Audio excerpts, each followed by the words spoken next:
की छत्रपती शिवाजी महाराज की संत सेवालाल महाराज की वसंतराव नाईक साहेबांचा वसंतराव नाईक साहेबांचा जय सेवालाल जय सेवालाल छत्रपती शिवाजी महाराज की छत्रपती शिवाजी महाराज की अप्पा साहब हिवाळे तुम आगे बढ़ो हम तुम्हारे साथ हैं विनायकराव नाना तुम आगे बढ़ो हम तुम्हारे साथ हैं जय भवानी एक आणि काय घटना घडली त्या संदर्भात बोला. अगोदर स्टार्टिंगला तुमचा परिचय करून द्या.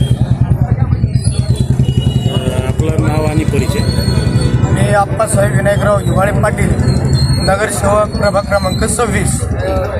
काल शिवजयंती असल्यामुळं सर्व शिवप्रेमींना दरवर्षीप्रमाणे यावर्षीसुद्धा कमानीला कलर करून, कारण की नाव हे थोडा अंदाज झाल्यामुळं कलर करून परत हेच नाव आपण दुसऱ्या दिवशी टाकणार होतो.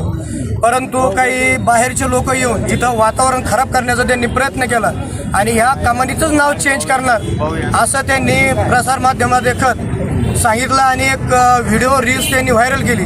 परंतु माझं सर्व जनतेला इतकंच सांगणं आहे की आपण फक्त नाव हे अंदाज झाल्यामुळं दिसत नव्हतं, त्याच्यामुळे आपण त्याला नवीन कलर करून आपण तेच नाव तिथं टाकणार होतो. परंतु कॉलनीतील रहिवासी कुणी नसताना बाहेरच्या लोकांनी सुपारी घेऊन इथं आम्हाला बदनाम करण्याचा प्रयत्न केला. परंतु मी इतकंच सांगू शकतो की सेवालाल महाराज नाईक नगरचा जो चौक आहे याच्यासाठी सुद्धा पुढाकार मीच घेतलेला आहे. त्याच्यानंतर संत सेवालाल महाराज मंदिराचा ज्यावेळेस इथं विषय होता पूर्ण लोकांनी विरोध केला होता, पण तिथं माझ्या वडिलांनी मी ती जागा सुद्धा संत सेवालाल महाराजाची हे आम्ही त्या बिल्डरकडून लिहून आणली आणि ती सुद्धा संत सेवालाल महाराजाच्या मंदिराला तिथं भव्य दिव्य असं संत सेवालाल महाराजाचं मंदिर. आपण आपल्या भागामध्ये जवळपास 33 ते 34 मंदिरं बांधलेले आहे. सर्व धर्माचा तुम्हाला नेहमीच पाठिंबा असतो, पण असा प्रकार नेमका कसं का घडला? आता काही उमेदवार पडलेले, आता त्यांनी काहीतरी कार्यकर्ते उभा करून रील स्टार बाहेरचे इथं आणून फक्त आम्हाला बदनाम करण्याचं कार्य केलेलं आहे. कारण की मी आपल्याला इतकं सांगू इच्छितो, बंजारा समाज असो कोणताही समाज असो, यांचं जर माझ्यावर प्रेम नसतं किंवा माझं जर त्यांच्यावर प्रेम नसतं तर मला त्यांनी भरघोस असं मतदान देऊन निवडून दिलं नसतं. तुमच्यावर आरोप आहे की तुम्ही हे नाव जे येतं दुसरं टाकणार होते आणि तुम्ही नशेत बोलल्याचं व्हायरल होत आले. आता त्यांनी पूर्ण व्हिडिओ हा एडिट केलेला आहे आणि मला इतकं सांगायचं, काल शिवजयंती होती आणि हा कार्यक्रम सकाळी 9:30 ते 10 वाजेचा आहे. 9:30 ते 10 वाजेला कोणी नशेत असतं का? आता त्यांनी फक्त बदनाम करण्याचं काम आपल्याला केलेलं आहे. सर्व समाजाच्या कोणताही सण उत्सव असो त्याच्यामध्ये आम्ही नेहमी सहभाग असतो आणि त्यांच्या पुढं आम्ही उभा राहून प्रत्येक कार्यक्रमामध्ये आमची हजेरी असते. फक्त विरोधकांना पडल्यामुळं त्यांनी आम्हाला बदनाम करण्याचे काम केलं. शिवाजी महाराज की ज्यांनी हा प्रकार केला ज्यांनी हा प्रकार केला त्याच्यावर काही पोलीस कारवाई वगैरे काही नाही. आम्ही तर आम्हाला असं वाटतं की दोन समाजामध्ये तेढ निर्माण नाही झाली पाहिजे. कारण की आपण पूर्ण 18 पगड जाती सर्व समाजाला एकत्र, कारण की मी लोकप्रतिनिधी म्हणजे मी एका समाजाचं नाही, प्रत्येक समाजाचं आहे मी. त्याच्यामुळं आपल्याला असं वाटतं की दोन समाजामध्ये तेढ निर्माण नाही झाली पाहिजे. त्याच्यामुळं आपण असं काही कारवाईचं काही आणखी बोललेलो नाही. आपण जे आहे तर त्यांचं म्हणणं आहे मतदान आहे, मतदानामुळं तुम्ही निवडून आला आणि आम्ही मतदान नाही केलं त्याच्यामुळे तुम्ही जातीवादक राजकारण करून ह्या कमानीला दुसरं नाव देता. मला इतकं सांगायचं आहे, त्यांचं म्हणणं आहे त्यांनी मतदान नाही टाकलं म्हणजे ते विरोधक होतात, जो समोरून आलेले होते, जे आंदोलन करत होते, हे प्रॉपरचं कोणीच नव्हतं, ते बाहेरचे होते. त्याच्यामुळे बरोबर त्यांनी साहजिकच मला त्यांनी खरं बोलले ना, त्यांनी मतदानच नाही टाकलेलं आहे मला. पण बाकीचा जो बंजारा समाज आहे त्यांनी मला 99 नाही तर 100% मतदान हे पूर्ण बंजारी समाजाने मला केलेलं आहे आणि त्यांच्यामुळे आज मी संघर्ष. अप्पा साहब हिवाळे तुम आगे बढ़ो हम तुम्हारे साथ हैं. आज ते महानगरपालिकेत गेले, इथं आंदोलन करण्यात आलं. मग त्याविषयी आता जंजाळ साहेबाला त्यांनी निवेदन दिलं उपमहापौरला आणि जातीवादाचा मुद्दा केला. जर असं जर म्हटलं तर मग भाजपाचं तुमची भूमिका काय असणार या प्रकारे? म्हणजे राजीव भाऊ जंजाळला भेटले ते, त्यांनी इथं आंदोलन पण केलं कमानीचं नाव बदलताय म्हणून आणि महानगरपालिकेमध्ये जाऊन निवेदन सुद्धा दिलं त्यांनी. आणि तुम्ही जातीवाचक राजकारण करू लागले असा आरोप. मला इतकंच म्हणायचं आहे, ही कमानच माझ्या वडिलांनी तर 25 वर्षापूर्वी बनवलेली आणि हे नाईक नगर रामकृष्ण हाऊसिंग सोसायटी हे नावच माझ्या वडिलांनी दिलेलं आहे. त्याच्यामुळे हे नाव बदलाचा विषयच येत नाही. फक्त याच्यामध्ये त्यांनी राजकारण केलेलं आहे, बस दुसरं काहीच नाही आणि बदनाम करण्याचं काम केलेलं आहे भारतीय जनता पार्टी. आता हे तुम्ही तुमच्या उपस्थितीत हे नाव टाकून देऊ लागले, शिवजयंती निमित्त कलर केलं, याचं प्रकरण काय नेमकं?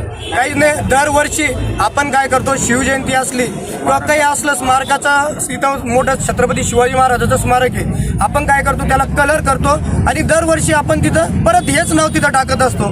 परंतु कोण म्हणतं इथं नाव चेंज केलं? दाखवा मला एखादा पुरावा त्यांच्याजवळ का हे नाव आपण चेंज केलेलं आहे. तुम्ही नाव पण बघता तेच नाव आहे, मागच्या वेळेस पण तेच नाव होतं. आज त्यांनी वातावरण परत खराब केलं. इथं ही 25 वर्षापासून कामान होती आणि हे माझ्या वडिलाच्या सौजन्यामध्ये विनायकरावजी हिवाळे पाटील हे नाव 25 वर्षापूर्वी होतं. आज त्यांनी तिथं काळा स्प्रे आणून त्याच्यावर काळा कलर मारलेला आहे. आम्ही त्याचा निषेध करतो त्यांचं आणि त्या व्यक्तीवर ज्यांनी तर काळा कलर केलेला आहे त्या व्यक्तीवर कडक कार्यवाही होईल असे आम्ही आता चिकलठाणा पोलीस स्टेशनला जाऊन आपण ते आम्ही निवेदन सर्वजण देणार आहोत. ठीक साहेब, तुम्ही काय म्हणाल या संदर्भामध्ये असा जो प्रकार झाला तर काय म्हणाल? सगळ्यात पहिले काल शिवजयंती होती आणि सगळा 18 पगड 12 बलुतेदार समाज अतिशय उत्साहानं शिवजयंती साजरा करत होता. आम्ही सगळेच भैया असतील, मी असेल, वेगवेगळ्या कार्यक्रमात आम्ही शिवजयंतीच्या कार्यक्रमात बाहेर होतो. परंतु आम्हाला बाहेर असताना कॉल आले कार्यक्रमात की आपल्या कमानीवर असा प्रकार घडतोय आणि तिथं मुलं येऊन आंदोलन करताय. मी ज्यावेळेस इथं पोहोचलो, भैया आम्ही जेव्हा पोहोचलो आम्ही त्यांच्याशी चर्चा केली. काल विषय सगळा क्लोज झाला होता आणि हे नाव जशाला तसंच टाकलं गेलं होतं. परंतु काय केलं, जाणून बुजून याच्यात काहीतरी राजकारण करायचं आणि आपला हा जो समाज आहे जो गुन्ह्या गोविंदानं राहतोय, आज आपला हा पूर्ण बायपास परिसर असेल, ह्या सगळा 18 पगड समाज एकत्र राहतोय. ह्या समाजात दुफळी कशी निर्माण करायची, समाजाला एकमेकासमोर कसं आणायचं, म्हणून काही लोक इथं बाहेरच्या आणून त्यांच्या थ्रो पूर्ण महाराष्ट्रात चुकीचा संदेश देण्याचं काम काही लोकांनी केलेलं आहे. आणि आम्ही त्या लोकांना काल पण सांगितलंय, आमचा सगळा समाज एक आहे. कालही बंजारा समाज असेल आणि 18 पगड आमचा सगळा समाज असेल, हा एकत्र राहतो. यापुढेही आम्ही एकत्र राहू आणि कुठल्याही प्रकारचं नाव मिटवण्याचं इथं काम झालेलं नाही. आजपर्यंत भैयांनी तुम्हाला त्यांचं कार्य सांगितलंय. सेवालाल महाराज मंदिर असेल, हा सेवालाल वसंतराव नाईक चौक असेल, या सगळ्यामध्ये त्यांचा सिंहाचा वाटा आहे आणि यापुढे देखील बंजारा समाजाला त्यांनी नेहमी सहकार्य केलं, यापुढेही ते करत राहतील. आणि बंजारा समाजामधील त्यांचे सगळ्यात जास्त मित्र त्यांचे आहेत, आमचे आहेत. आमचं एवढंच म्हणणं आहे, त्या चुकीच्या ज्यांना कोणी तो व्हिडिओ टाकलेला आहे ते चुकीचा व्हिडिओ कोणी प्रसारित करू नये, तो तात्काळ त्यांनी डिलीट करावा आणि आपलं हे जे प्रकरण आहे याच ठिकाणी थांबावं आणि सगळ्या समाजाला एकीचा संदेश यापुढे जाऊ द्यावा, हीच आम्हाला या ठिकाणी सांगायचं. आप्पासाहेब तुम आगे बरेच फोटो घेऊन and press the bell icon. Never miss an update.